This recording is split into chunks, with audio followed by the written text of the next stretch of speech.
What's this? A letter for me. Welcome to another episode of Remember the Greats Sports Through the Mail Thursdays. Today I'm going to share with you 3 recent returns that I got back in the mail, profile each of the individuals that signed autographs for me, and tell you about their pro careers in baseball. So the first return is a return from former Baltimore Oriole, left-handed pitcher Eric Bell on 1. A second Donruss the Rookies, so 2 Donruss rookie cards there. A new set that I just recently picked up, the all-time Bluefield Orioles set. And of course, the all-time Orioles set that I've shown many times on this channel. So this Bluefield set, actually, I started looking into other cards for this set, and I saw a lot of people showing up in this Bluefield set that were in the all-time Orioles set. So I tracked down a Bluefield set, and I decided to send to some of the people that are in the Bluefield set that are still good signers and are still around.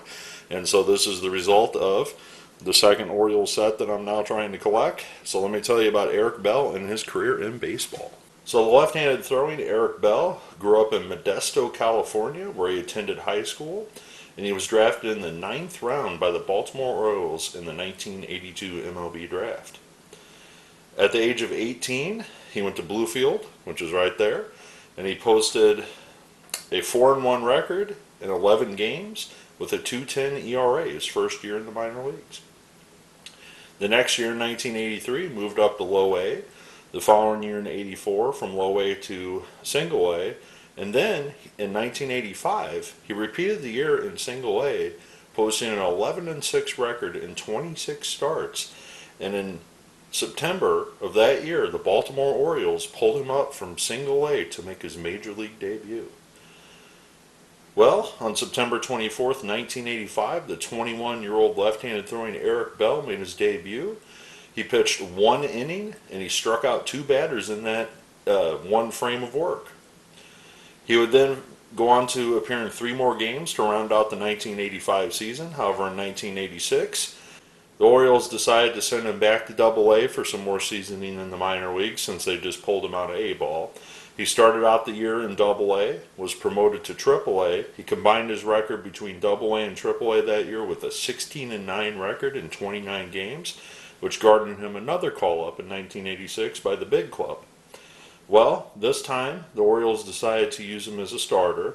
He started 4 games in 1986 for the Orioles and posted a 1-2 record in those 4 starts.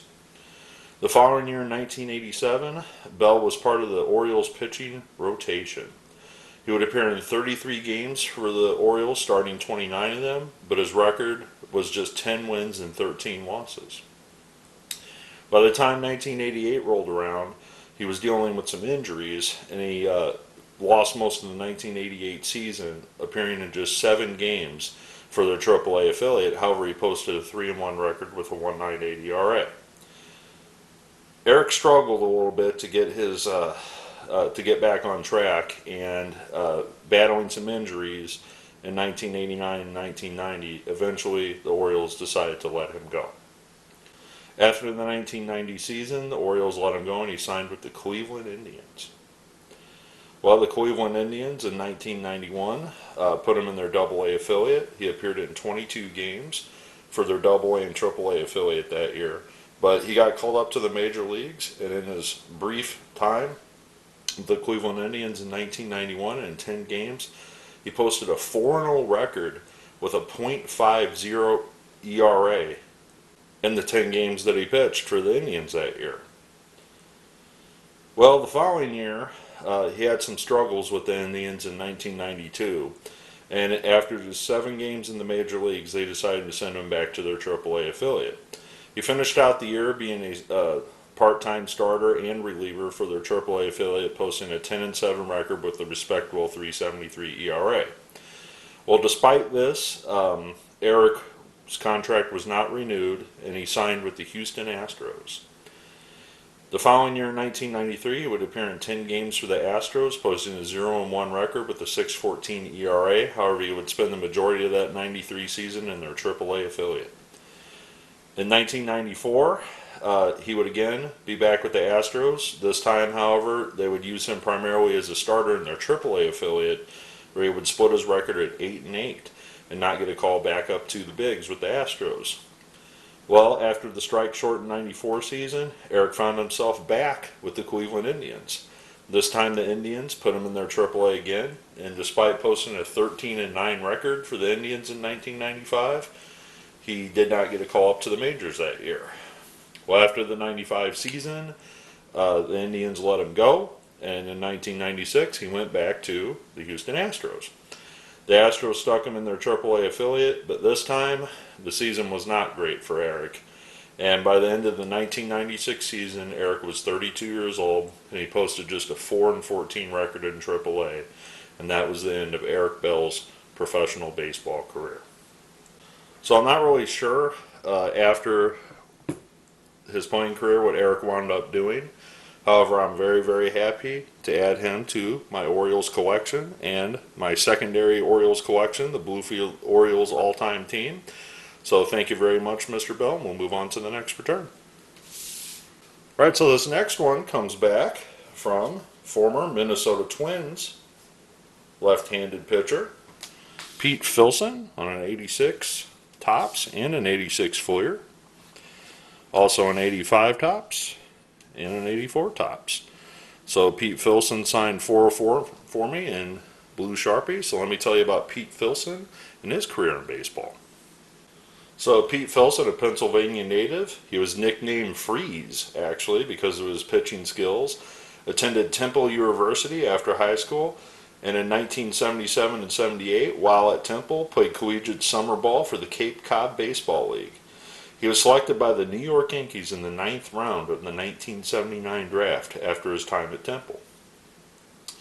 Filson played his first professional season with the Paintsville Yankees in their rookie league affiliate, and then their short season Class A affiliate in 1979.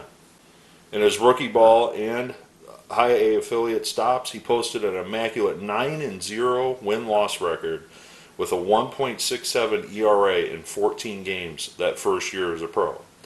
In 1980, the Yankees moved him up to high A, where he posted a 13-9 record in 27 games with a 2.79 ERA.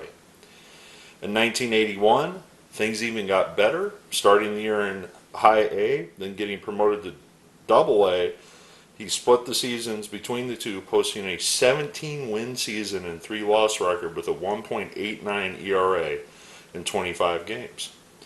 The next year, 1982, he would be starting the season with the Yankees in their AAA affiliate. However, on May 12, 1982, the Yankees packaged him in a deal to the Minnesota Twins. Just 3 days after the trade, Pete found himself in the major leagues with the Minnesota Twins, and on May 15th, 1982, Pete made his major league debut. Pete just pitched in 2 1/3 innings. He gave up 3 hits, he struck out 3, but he wound up walking 4, and he had 3 earned runs in that game. Well, after just 5 games in the major leagues, the Twins decided to send him down to the minor leagues in AAA, and he would finish out the year in the AAA affiliate with the Twins that year. The following year, in 1983, he would start the season out in AAA. However, the Twins would move him back up to the major leagues in '83, where he would appear in 26 games, starting 8 games, posting a 4-1 record for the Twins. In 1984, he would primarily be used as a reliever out of the bullpen, a lefty out of the bullpen for the Twins, but he would start 7 games, posting a 6-5 record and a 4.10 ERA. The following year in '85 would be very similar. He'd appear in 40 games. His record would slip to 4-5, but he would have a good ERA of 3.67. In 1986, he started the year with the Twins. However, towards the end of the season, during September, the Twins decided to trade him to the Chicago White Sox on September 3rd, 1986. He would finish out the year with the Twins in 1986, splitting time mainly for the Twins' AAA affiliate, a few games in Minnesota, and then rounding out in 3 games for the Chicago White Sox in that '86 season.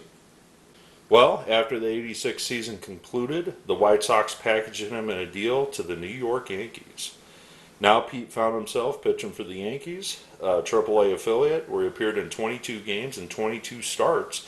The Yankees converted him to a starter at this point, posting a 12-4 record for their AAA affiliate. Well, the Yankees called him up to the majors. They moved him into their rotation for a couple games, but he just wound up in 7 games that year for the Yankees and posted a 1-0 record with a 3.27 ERA. Well, 1988 was a wash for Pete. So after the 87 season, the Yankees brought him back. Unfortunately, he only appeared in 1 game in 1988, as he must have had an injury because he did not pitch for the Yankees that year other than that 1 game. After that 88 season, the Yankees decided to grant him free agency, and he signed with the Kansas City Royals. Well, at the Royals stuck him in their AA affiliate, and he posted a 10-2 record in 1989, not to be called up that year. In 1990, however, he posted a 12-2 record in their AAA affiliate, and the Royals called him up to the major leagues that year. However, he did not find success with the Royals as he did in their AAA affiliate, and he posted a 0-4 record in just 8 games for the Royals that year in 1990. Well, after the 1990 season concluded, the Royals did let Pete go. He retired from playing from baseball, and he did actually wind up resurfacing as a coach. He wound up coaching in the Atlantic League, the independent league for the Newark Bears from 2003 to 2006. According to his Wikipedia page, Filson is currently a pitching instructor and is native of Pennsylvania at AFC Baseball Academy, where he helps out with high school players from various locations around Pennsylvania. So Pete is now in the coaching part of his career. So if you're from the Pennsylvania area and you know somebody that plays some high school baseball, Pete might be an instructor for one of them. So we'll move on to the next and final return. All right, so this next return is postmarked from Nevada, and it is on a couple senior league cards. 2 of Gene Richards on 1, 2, 3, and 4, and a couple cards from his playing career as well. So let me tell you about speedster Gene Richards and his career in baseball.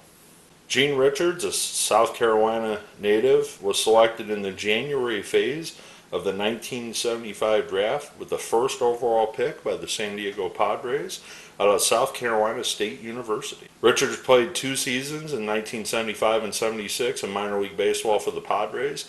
In his first pro season, he split the season with the Class A Reno Silver Sox, where he led the 1975 California League in hits, games played, runs, stolen bases, and batting average. He batted .381 his first season in the minor leagues.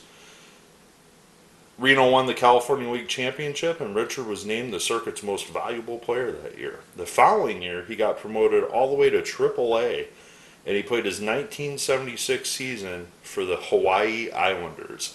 And I've touched base on this many times. What a horrible, horrible place I'm sure it was to play in Hawaii during your summers as a baseball player. Well, in 1976, he actually led the PCL in hits and batted .331. Well, with 2 minor league seasons under their belt where Gene led both of his respective leagues in batting average, the Padres in 1977 had a spot for Gene in their outfield. In his first season, he batted .290, stole 56 bases, which at that time was the single season record that he broke, that was later broken by Tim Raines, hit 5 home runs while leading off in 146 games for the Padres. Richard would continue to be the leadoff hitter for the Padres all the way through the 1982 season, putting up respectable numbers in all of those seasons leading off as a leadoff hitter, left fielder / first baseman for that club. One year, he actually led the league in triples as well that season. Well, in 1983, Gene had his time cut down to a part-time role. He appeared in just 95 games in 1983 for the club. And after that 1983 season, the Padres decided to part ways with Richards, and he elected free agency. Richards would then sign with the San Francisco Giants, which is that card right there. But at this point in his career, he was more of a part-time player, and he appeared in just 87 games for the Giants before the 1984 season concluded, and that was his last in professional baseball at the major league level. A few years later, obviously Richards would resurface in the senior league, as you can see on those two cards there. I'm not really sure after his time in the senior league what he wound up doing, but I'm very, very happy to add speedster Gene Richards to my collection. This guy was an awesome hitter when he was in college. He was an awesome hitter when he was in the minor leagues. And he was a pretty decent hitter as a major leaguer as well. So thank you very much, Mr. Richards, for signing my cards. I also want to thank Mr. Pete Filson for signing my cards as well. And I also want to thank Mr. Eric Bell for signing my cards and adding another one to my all-time Orioles collection, as well as starting my Bluefield Orioles card collection. I want to thank you for taking the time to listen to me about some players from the 1970s and 80s that you may not have known about. I look forward to your comments below, and as always, happy collecting.